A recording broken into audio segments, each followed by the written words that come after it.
नमस्कार साथियों, मैं आर के सिंह।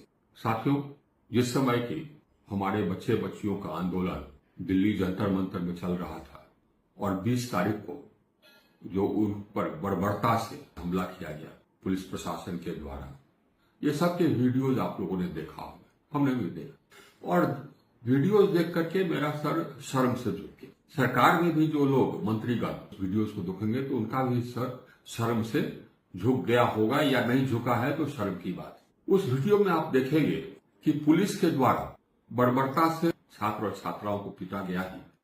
साथ ही साथ उसमें आपको यह भी नजर आएगा कि कुछ पुलिस वाले ये बच्चियों के प्राइवेट पार्ट पर लाठी जोर से लगा रहे हैं। यह गंभीर अपराध है जिसके लिए कि 5 वर्षों तक कैद का प्रावधान है। यह ऑफिशियल एक्ट में नहीं आता है जिसके लिए कि प्रोटेक्शन है। धारा 218 नागरिक सुरक्षा संहिता का प्रोटेक्शन इनको नहीं उपलब्ध। महिलाओं के शील भंग करना, महिलाओं का लज्जा भंग करना और महिलाओं का शील भंग करने के लिए बल प्रयोग करना, यह धारा 74 के अंतर्गत, धारा 74 न्याय संहिता के अंतर्गत अपराध है और धारा 79 के अंतर्गत अपराध है, भारतीय न्याय संहिता के अंतर्गत। और मुझे विश्वास था कि ऐसे लोगों पर, इनको सिपाही कहते हुए भी शर्म आती, ऐसे लोगों पर सरकार कार्रवाई करेगी, उनको गिरफ्तार करेगी। लेकिन इतने दिन हो गए, अभी तक सरकार ने ऐसा कोई कार्रवाई नहीं किया है। हमको लगता है कि सरकार को शर्म आनी चाहिए। कोई भी सभ्य सरकार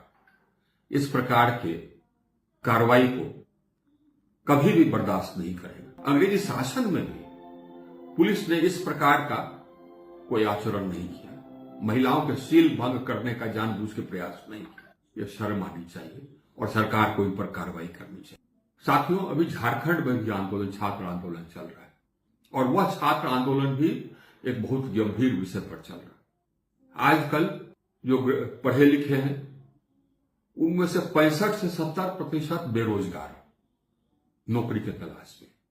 और सरकार में नौकरियों के लिए जो परीक्षाएं होती है, चाहे राज्य पब्लिक सर्विस कमीशन के द्वारा या स्टाफ सिलेक्शन कमीशन के द्वारा या अन्य कोई बॉडी के द्वारा, उसमें कोई गोलमाल करे, या तो राजनीतिक पहुंच के आधार पर या पैसा के आधार पर या दोनों के आधार पर, तो यह जघन्य अपराध है। तो उस पर कड़ी से कड़ी कार्रवाई होनी चाहिए और सभी को यह मैसेज जाना चाहिए, सभी नेताओं को, क्योंकि ये सारी कार्रवाई नेताओं से ही शुरू होती है। वही अपना सूची भेजते होंगे जो भी पब्लिक सर्विस कमीशन है कि इनका बहाली कर लीजिए।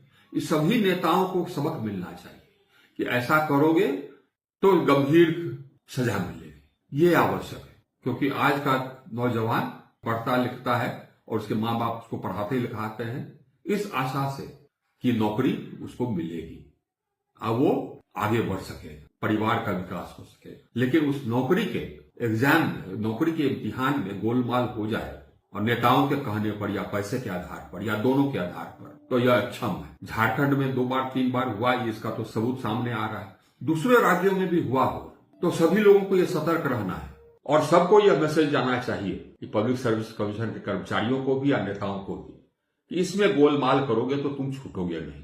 धन्यवाद।